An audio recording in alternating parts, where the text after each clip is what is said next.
নলবাৰী জিলা আমোলা সন্থাৰ নৱনিৰ্বাচিত কাৰ্যনিৰ্বাহক সমিতিৰ শপত গ্ৰহণ অনুষ্ঠান 4 ছেপ্টেম্বৰত নলবাৰীত সন্থাৰ কেন্দ্ৰীয়ভাৱে প্ৰতিষ্ঠা দিৱস পালনৰ সিদ্ধান্ত গ্ৰহণ আজি নলবাৰী জিলা আমোলা সন্থাৰ নৱনিৰ্বাচিত হোৱা কাৰ্যনিৰ্বাহক সমিতিৰ শপত গ্ৰহণ অনুষ্ঠান অনুষ্ঠিত কৰা হয় চলিত বৰ্ষৰ বিগত 26 জুলাই দিনা সভাপতি সম্পাদক সহ 41 জনীয়া সদস্যৰে নলবাৰী জিলাৰ আমোলা সন্থাৰ নৱনিৰ্বাচিত সমিতিখন গঠন কৰা হৈছে আজি ৰাতিপুৱা প্ৰায় 11 বজাত অনুষ্ঠিত হোৱা এই শপত গ্ৰহণ অনুষ্ঠান নলবাৰী জিলা পশুপালন ও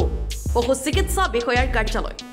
কলেজ চকত অনুষ্ঠিত কৰা হয় কাৰ্যসূচী অনুসৰি প্ৰথমে নৱনিৰ্বাচিত কাৰ্যনিৰ্বাহক সমিতিৰ বিষয়ববীয়া আৰু সদস্যসকলক আমোলা সন্থাৰ পৰা ফুলাম গামোচাৰে সম্বৰ্ধনা জ্ঞাপন কৰা হয় ইয়াৰ পিছতে নলবাৰী জিলাৰ আমোলা সন্থাৰ নৱনিৰ্বাচিত কাৰ্যনিৰ্বাহক সমিতিৰ বিষয়ববীয়া আৰু সদস্যসকলে শপত গ্ৰহণ কৰা পৰিলক্ষিত হয় তদুপৰি আমোলা সন্থাৰ সুৰজিত তালুকদাৰে সভাপতিত্ব কৰা এই অনুষ্ঠানত শপত পাঠ কৰায়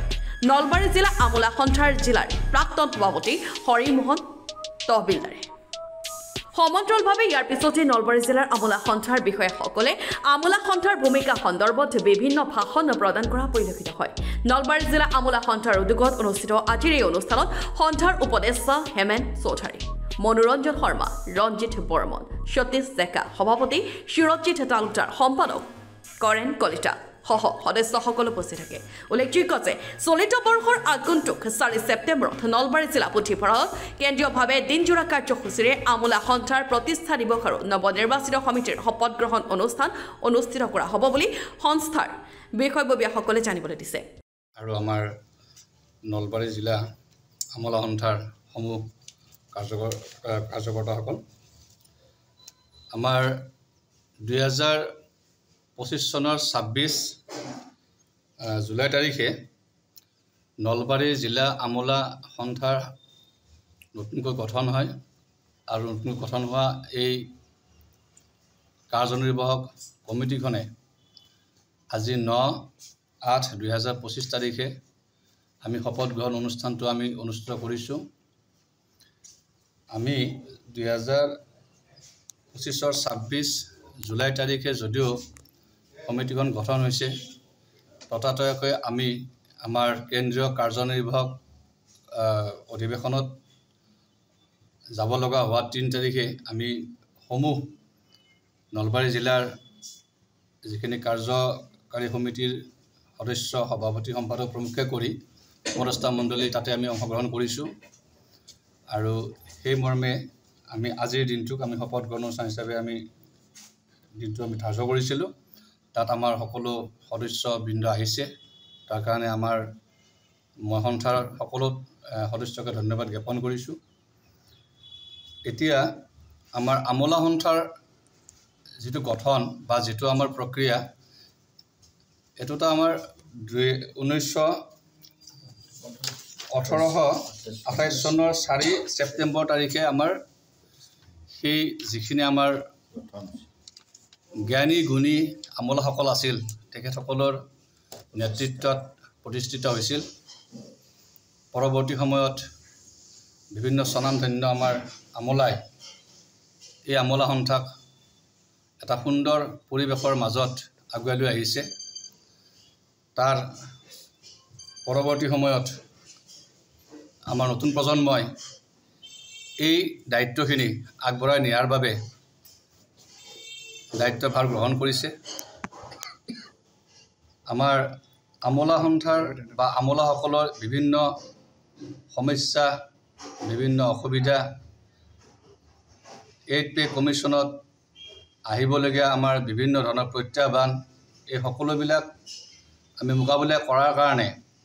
সংগঠনটো শক্তিশালী ৰূপত প্ৰতিষ্ঠিত কৰাৰ স্বাৰ্থত নলবাৰী জিলা আমোলা সন্থাই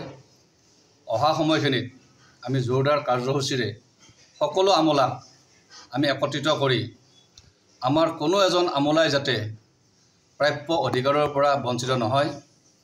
সন্থাই এই ক্ষেত্ৰত সদায় অতন্ত্ৰ প্ৰহৰীৰ দায়িত্ব পালন কৰিম আমি এই ক্ষেত্ৰত জিলা প্ৰশাসন ৰাজ্যিক আমাৰ ৰাজ্য চৰকাৰ আমাৰ সাংবাদিক বন্ধুসকল আৰু সমাজৰ বিভিন্ন স্তৰৰ যিবিলাক বুদ্ধিজীৱী সকলোৰে পৰা আমি পৰামৰ্শ সহায় সহযোগিতা আমি কামনা কৰিছোঁ যাতে আমি আমাৰ কাৰ্যসূচীবিলাক সুন্দৰভাৱে চলাই নিয়াৰ ক্ষেত্ৰত আমি তেখেতসকল সকলোৰে পৰা সহযোগিতা পাওঁ আৰু ভৱিষ্যতে আমি সন্থাৰ স্বাৰ্থত আমি কামখিনি আগবঢ়াই লৈ যাম। লগত কেন্দ্ৰীয় সমিতিৰ নিৰ্দেশনা অনুসৰি অহা 4 ছেপ্টেম্বৰ 2025 তাৰিখে নলবাৰী জিলাই এটা গুৰু দায়িত্ব লৈছে যে